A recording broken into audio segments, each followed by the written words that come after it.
Здравствуйте, давно на канале не было лесных видео, поэтому исправим эту оплошность. Сейчас все время в лесу мы тратим на всем известный вам проект землянки, который находится на завершающей стадии. Как только доделаем, видео из леса будут выходить в разы чаще и при этом намного интереснее, так что ждите.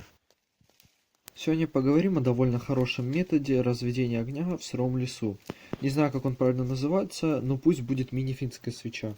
С ее помощью можно в разы быстрее развести костер даже с сыроватыми дровами. Для того, чтобы изготовить такой костер, нам нужно выпилить 3 или 4, не суть важно, бревнышка диаметром примерно 10 сантиметров, на которых топором мы делаем зарубы для лучшего их разгорания. Затем вбиваем их в землю, предварительно заострив.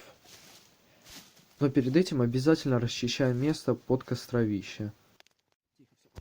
Вообще такой костер можно изготовить без пилы и топора, одним ножом. К примеру, бревна можно ломать с помощью рычага, а зарубы вообще не обязательно. Так что и с одним ножом вы легко сможете изготовить такой тип костра.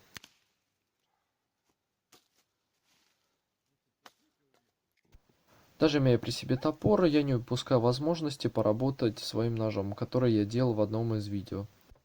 Хоть он и имеет небольшие размеры, так называемый батонинг он делает отлично. Хоть и веточки не очень большие, но даже с бревнышками покрупнее он бы, мне кажется, справился не хуже.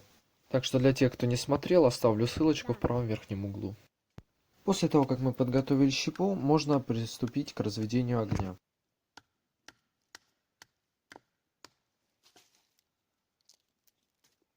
Как вы можете заметить, я сделал довольно большое расстояние между бревнышками, для того, чтобы сюда можно было положить растопку в виде бересты и мелкого хвороста для лучшего возгорания. А уже после того, как хворост возьмется, мы будем подкидывать заранее наколотые ножом щепочки. Также такое расстояние между бревнами имеет и второе значение, а именно благодаря им будет активная циркуляция воздуха, и подув будет очень активным, и даже сыроватые дрова будут возгораться намного лучше. Главное, основу свечки делайте из засохшего, не лежащего на земле дерева. Кстати, во время съемки пошел дождь, но это не мешает активно разгораться нашему костру. После того, как хворост и щепки разгорелись, дело остается за малым.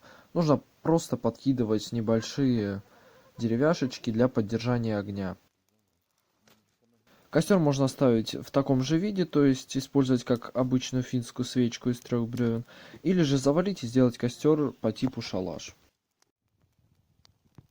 Если вам понравилось это видео, ставьте лайк, подписывайтесь на канал и поделитесь этим видео с друзьями. Это будет отличной поддержкой канала. Также не забудьте подписаться на нашу группу ВКонтакте, ссылка будет в описании. Всем еще раз спасибо за просмотр, пока.